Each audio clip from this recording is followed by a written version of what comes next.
De volta com o nosso Você Bonita por um papo super importante. Aliás, o doutor estava me contando aqui muitas informações que não são ditas quando a gente fala de doença celíaca. Então, você conhece alguém que já tem o diagnóstico, né?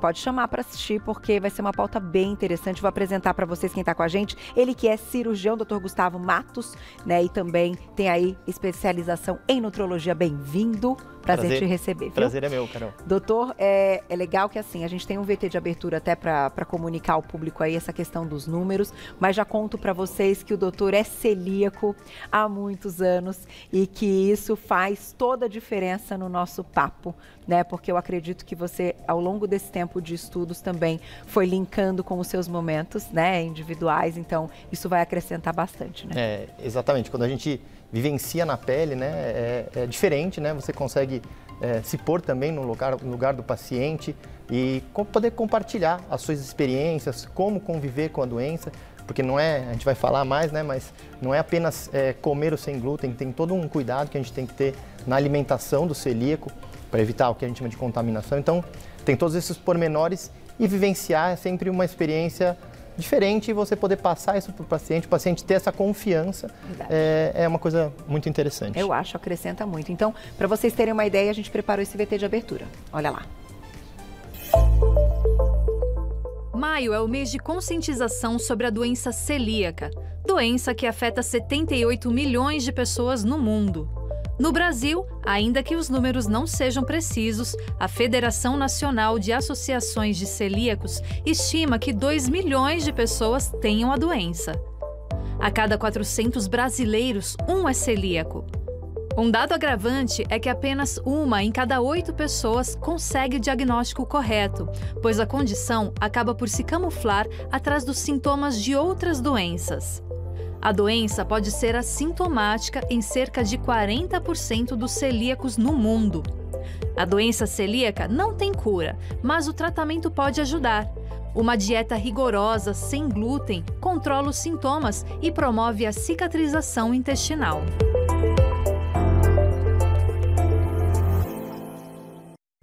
Tá aí. Então, para a gente começar, doutor, a doença celíaca é uma doença autoimune. Perfeito.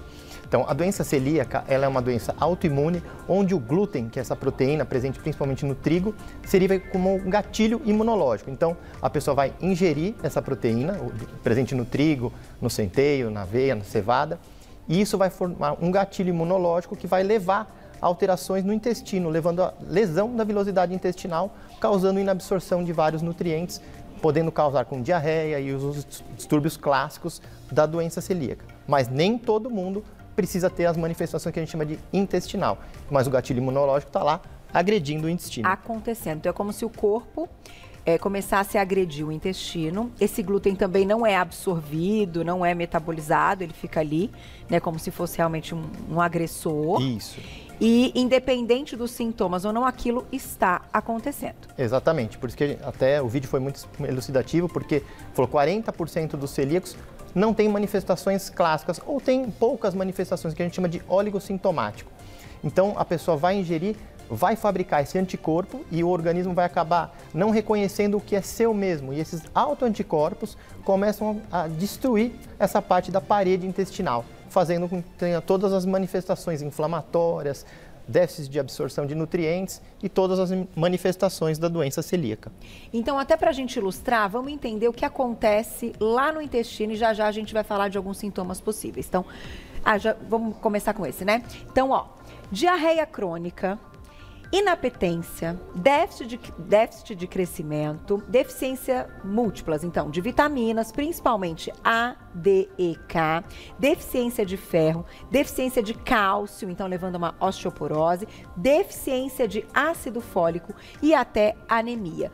Isso, doutora, a gente está falando de que fase da vida? Pode ser tanto adultos quanto crianças. Isso em qualquer fase, né? As formas clássicas com manifestação intestinal são as que apresentam mais esse tipo de sintomatologia, porque por levar a diarreia vai aumentar a inabsorção desses nutrientes, principalmente as vitaminas do complexo A, D, E e K, que são as vitaminas lipossolúveis, fazendo com que ocorram outras alterações no organismo, também pelo déficit nutricional causado pela doença celíaca. Então, vai virando uma bola de neve. O paciente vai tendo outros sintomas também causados pelas manifestações de poucos nutrientes absorvidos pela doença celíaca, levando a esse quadro de desnutrição. Então, o quadro clássico, principalmente que manifesta nas crianças ou no primeiro diagnóstico, é esse quadro clássico com a manifestação intestinal. A criança não ganha peso, não cresce, então já há aí algo para desconfiar. Agora, quando a gente pensa na fase adulta, você estava me contando que tem umas outras questões envolvidas que ninguém comenta. Exatamente. Na fase adulta, a gente pega os pacientes com poucos sintomas intestinais. Então, pessoas podem ter enxaqueca, um déficit de concentração, que a gente chama de brain fog, pode ter aborto de repetição, então mulheres que estão pesquisando infertilidade ou abortamento de repetição, a doença celíaca pode ser uma causa que está envolvida e muitas vezes acaba não sendo investigada, ninguém acaba lembrando. Infelizmente, na formação do profissional da área da saúde do médico, se fala muito pouco ainda de doença celíaca. Na formação, nós temos uma aula de 40 minutos, 50 minutos a respeito da doença celíaca durante a graduação e ninguém vai lembrar no futuro. Então, isso é muito difícil, né? Para fazer uma investigação completa e pelo menos eliminar se não é a doença celíaca. Exatamente. Né, doutor? E aí, pensando nisso que você está dizendo, essa agressão, então, ao intestino, ela vai aumentando ao longo da vida e esse é o problema, pode trazer outras coisas. A complicação mais grave da doença celíaca é a formação do câncer intestinal. A pessoa pode desenvolver a longo prazo, por essa exposição, essa autoagressão intestinal, um câncer do intestino delgado. Então, por isso que é importantíssimo, às vezes a pessoa fala, eu tenho pouco sintoma, eu vou acabar convivendo, acaba deixando de lado a importância de fazer uma dieta de exclusão do glúten, mas ela corre o risco de desenvolver um câncer de intestino delgado, que é uma doença grave com potencial letalidade. Vamos colocar as imagens, então? Olha lá que interessante. O que acontece, de fato, com o nosso intestino, né? Doutor, pode explicar? Bom, então, assim, quando a pessoa ingere o glúten, esse é um intestino saudável, parece um tapetinho que tem todas essas vilosidades normais, que a gente chama de vilosidade, ele vem como vile, e essa vilosidade começa sendo alterada de acordo com esses anticorpos que são produzidos pela doença celíaca. Então, essas mucosas, elas vão se inflamar, acontece o que a gente chama de hiperplasia das criptas, e depois ela vai se atapetando, vai ficando bem lisinha, assim, vai tendo uma diminuição dessas vilosidades. Fica uma mucosa que a gente chama de mucosa careca, né, que tem uma classificação para isso. Mas o diagnóstico demora, doutor, porque esses sintomas acabam se confundindo com outras questões. É aquilo que você falou, a pessoa não vai lembrar de fazer uma investigação completa e chegar ali numa suspeita de doença celíaca, né? Mas se os exames começam a se repetir de uma desnutrição, de uma falta dessas vitaminas, o ideal, sim, é que a pessoa desconfie. Sim. Principalmente nos casos clássicos, onde tem a diarreia crônica, mais de 30 dias, é importantíssimo fazer a investigação com a pesquisa dos anticorpos, antigliadina, antitransglutaminase, antiendomísio, que são os principais exames laboratoriais ou sorológicos para investigação. E, em alguns casos, a endoscopia, que é o padrão ouro de diagnóstico, é mandatório. Né? Eu ia te perguntar, padrão ouro, então, o que vai ali dar o diagnóstico tem que ser a imagem, a endoscopia. Exatamente. Né? Vamos colocar já perguntinhas do público para a gente conversar mais a respeito, inclusive da contaminação cruzada. Rai, obrigada, um beijo. O glúten também pode prender o intestino? Pode sim. Pessoas que têm a forma não clássica, elas podem evoluir desde um quadro de sobrepeso, que não é o clássico da doença celíaca, constipação intestinal. Então, pessoas com doença celíaca podem ter um quadro totalmente atípico, com constipação intestinal, com o intestino preso. Pode acontecer. Pode acontecer. E a questão do estufamento abdominal, doutor, que muitas pessoas relatam, então, após o consumo ou a contaminação, a dilatação, né? Parece que realmente, assim, realmente uma coisa bem presente, assim, que é notável, né? Sim.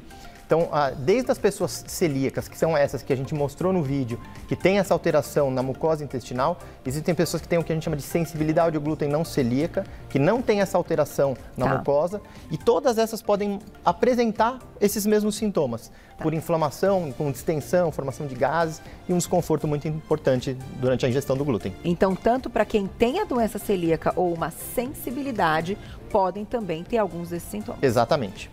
No caso da sensibilidade, você já me conta como é que a gente cuida, né? Se a pessoa em algum momento pode ter uma exposição né? Pode estar ali, enfim, ter o contato com o glúten, se não vai fazer tão mal para o intestino. Mas tem mais perguntinha do público. Obrigada, Gil, um beijo. Osteopenia, osteoporose, pode ter relação com doença celíaca? Pode sim. Inclusive eu tenho um caso bem clássico do meu consultório, onde eu fiz o diagnóstico de uma moça e ela trouxe o pai dela para fazer uma investigação, porque ela desconfiava. E na investigação a gente viu que o pai dela tinha uma osteoporose sendo tratada desde os 38 anos de idade. E nunca se pensou em doença celíaca. Ela é celíaca e aí a gente acabou fechando o diagnóstico do pai. Um homem, né, que é muito raro osteoporose em pacientes do sexo masculino, tinha osteoporose desde os 38 anos de idade, não sendo investigado a doença celíaca. E quais outras doenças autoimunes podem estar associadas? A doença celíaca ela anda de mão dada com várias doenças autoimunes. As principais são doenças da tireoide, o hipotireoidismo, né, a tireoidite de Hashimoto é muito comum, doença inflamatória intestinal acaba estando associada, cirrose biliar primária pode estar associada. Então, são várias doenças, mas a principal mesmo é a problema da tireoide e a dermatite herpetiforme, que seria uma manifestação cutânea da doença celíaca. Então, se a pessoa já tem esse diagnóstico, o ideal é investigar a doença celíaca. Exatamente. Tem mais perguntinha, olha lá quem escreveu pra gente. Obrigada, Fabiane, um beijo. Existe relação entre doença celíaca e o diabetes? Exatamente. Também por ser uma doença autoimune, o diabetes tipo 1 também tem uma associação em relação à doença celíaca, sim. Existem alguns casos de celíacos diabéticos bem comuns aí. E doutor, então, a pessoa que tem a doença celíaca, ela realmente não pode ter nenhum contato com glúten, nem na ingesta e nem também na questão tópica, né? Enfim, contato realmente. O grande problema é que você manipulou algum produto com glúten, até os cosméticos, a gente acaba às vezes falando, creme de mão, esmalte. Isso aí a pessoa pode acabar colocando na boca e ingerindo, né, batom. Entendi. E o problema seria a ingestão. A ingestão, né? Okay. O contato, você usar um creme na perna, teoricamente não teria problema. Certo. O problema é ingerir. Quando chega, então, vamos supor, você passou a mão ali numa mesa que tinha uma farinha e tal, e aí você não lavou, você fez assim em algum momento, sem... nesse sentido, né? Tá bom, então agora tirou minha dúvida. Tem mais perguntinha, olha lá. Obrigada, Eliane, um beijo pra você. Tenho síndrome de intestino irritável, passo muito mal com glúten. Fiz exames de sangue, mas não deu que sou celíaca. A endoscopia com biópsia poderia ajudar no diagnóstico? Pode sim. Existem alguns casos de pessoas que são celíacas e não têm essa sorologia positiva, então vale a pena fazer uma investigação. E pode ser que você tenha o que a gente chama de sensibilidade ao glúten não celíaca. Você vai fazer toda a investigação, exames laboratoriais, a endoscopia e a gente não vai fechar o diagnóstico. Mas como você tem muita sintomatologia, talvez a sensibilidade ao glúten pode ser o seu caso. Doutor, mesmo nos pacientes que não têm a doença celíaca, mas que têm essa sensibilidade, o glúten agride o intestino? Ele não tem essa lesão anatômica, a gente acaba não vendo essa lesão nas biópsias, mas ela tem uma inflamação, ela melhora muito quando a gente retira o glúten, então não é uma coisa benéfica para o paciente que tem a sensibilidade consumir o glúten. Perfeito. Tem mais perguntinha na tela. Obrigada, Mariângela, um beijo. É diferente ser celíaco e ter intolerância a glúten? Então, é importante fazer todo o rastreio e a investigação. Muitas vezes a pessoa fala, eu sou intolerante, mas acaba não fazendo a investigação ou até acaba retirando o glúten sem fazer todo o screening, toda essa pesquisa. E quando a gente retira o glúten antes de fazer a investigação, a gente acaba piorando no diagnóstico, porque a pessoa precisa se expor ao glúten para a gente poder fechar o diagnóstico. Então, nunca retire o glúten da dieta sem fazer uma investigação, uma consulta médica apropriada. Doutor, as pessoas que não têm doença celíaca, as pessoas que não têm sensibilidade ao glúten, se beneficiam com a retirada do glúten? Então, existem várias pesquisas, tem um pesquisador italiano muito famoso, Alessio Fasano, pesquisa muito sobre o glúten e ele mostra que existe um aumento de permeabilidade intestinal quando você consome o glúten, mesmo para pessoas não celíacas, podendo gerar inflamação em outros órgãos. Então, pessoas não celíacas que têm, por exemplo, endometriose, doenças autoimunes, doenças de cunho inflamatório, quando a gente retira o glúten, a gente melhora, porque você diminui essa permeabilidade intestinal. Inflamar, ele vai em qualquer corpo, é mais ou menos isso? Exatamente, até porque hoje a carga de glúten presente nos alimentos é muito maior. O desenvolvimento da indústria alimentícia fez com que houvesse um aumento muito grande na carga de glúten do trigo, do pão, então tudo isso acaba inflamando mais. Entendi. Eu já vou colocar a perguntinha do público, mas agora me veio uma coisa na cabeça que me lembrei. Acho que o público do Você Bonita lê sobre isso também. E muita gente comenta que uma farinha francesa, outras farinhas, né, enfim, que venham de fora, que tem uma fermentação natural e tal, essa questão do glúten não é tão impactante quando a gente pensa na nossa farinha de trigo e tal, do glúten aqui. Isso é verdade? Tem um porquê dessa... Para o celíaco, não. Né? Tá. Não vai ter esse problema, todas vão fazer mal. Tá. Mas em questão de pessoas que têm sensibilidade, um pouco de sensibilidade, farinhas mais puras talvez tenham menos sintomatologia, porque não é só a carga de glúten em si, mas existem melhoradores de farinha, tem alvejantes que são colocados, outros produtos que podem fazer muito mal à saúde. Então, a qualidade da farinha também pode impactar em pessoas que não são celíacas. A qualidade da farinha. Perfeito. Tem mais perguntinha? Olha lá.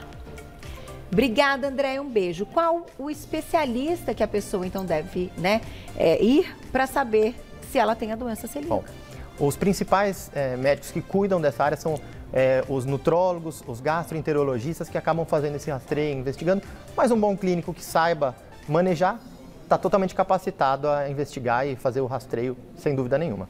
Quando a gente fala de doença celíaca, dá para dizer se mais mulheres ou mais homens? Sim, as mulheres elas têm uma predisposição maior em relação ao homem na doença celíaca. Acho que 8-1 aproximadamente. 8-1? É. Puxa vida. Tem mais perguntinha. Mari, obrigada. Pode-se confiar 100% em informação nutricional quando se diz que nos alimentos que não tem glúten ou ele pode estar fantasiado com algum outro nome? Pode sim, é uma dúvida bem comum isso.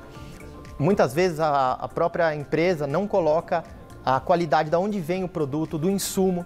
É importante que para a gente falar que é 100% sem glúten, esse insumo, né, da onde veio, tudo seja rastreado. E, infelizmente, empresas de menor porte às vezes acabam deixando de lado e não colocam uma informação correta. A gente teve um avanço muito grande na legislação brasileira, mas mesmo assim ainda piorou bastante.